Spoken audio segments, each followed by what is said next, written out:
திருத்துறைப்பூண்டியில் தனியார் மருத்துவமனை ஊழியர்கள் மீது நடந்த தாக்குதலில் 8 பேர் மீது வழக்கு பதிவு செய்யப்பட்டுள்ளது. இந்நிலையில் மருத்துவர் மற்றும் மருத்துவமனை ஊழியர்கள் மீது தாக்குதல் நடத்தும் சிசிடிவி காட்சியும் வெளியாக இருக்கிறது.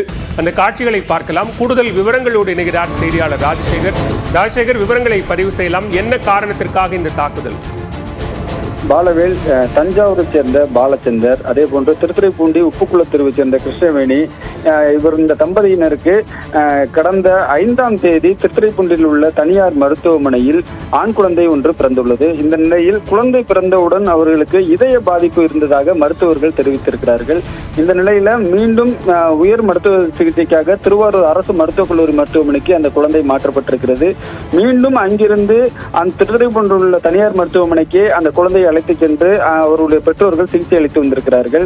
இந்த நிலையில அந்த மருத்துவமனை மருத்துவரிடம் நாங்கள் கடந்த 10 மாதமாக உங்களிடம்தான் தொடர்ந்து சிகிச்சை பெற்று வருகிறோம், ஏன் இந்த குழந்தைக்கு ஏற்கனவே இந்த பாதிப்பு இருப்பது குறித்து தெரிவிக்கவில்லை என்று நேற்று மதியம் மருத்துவரிடம் அந்த குழந்தையின் பெற்றோர் பாலச்சந்திரன் வந்து வாக்குவாதத்தில் ஈடுபட்டிருக்காங்க. அப்பொழுது அந்த வாக்குவாதம் என்பது கைகலப்பாக மாறி இருக்கிறது.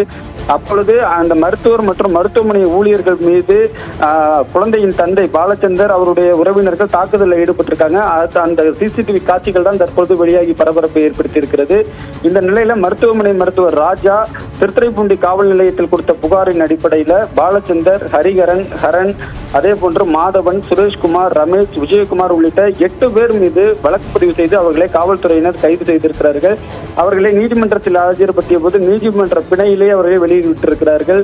இந்த நிலையில வருகிற 17ஆம் தேதி திருத்துறைப்பூண்டி வேதாரண்ய மருத்துவர்கள் மருத்துவர்கள் மற்றும் ஊழியர்கள் மீது தாக்குதல் நடத்திய சம்பவத்தை கண்டித்தும் அவர்கள் மீது கடுமையான நடவடிக்கை எடுக்க வலியுறுத்தி அன்று ஒரு நாள் போராட்டத்தில் ஈடுபட போவதாகவும், அது மட்டும் இல்லாமல் அவர்களை கைது செய்யும் வரை எங்களுடைய அடுத்த கட்ட போராட்டம் நடைபெறும் எனவும் அவர்கள் தெரிவித்திருக்கிறார்கள்.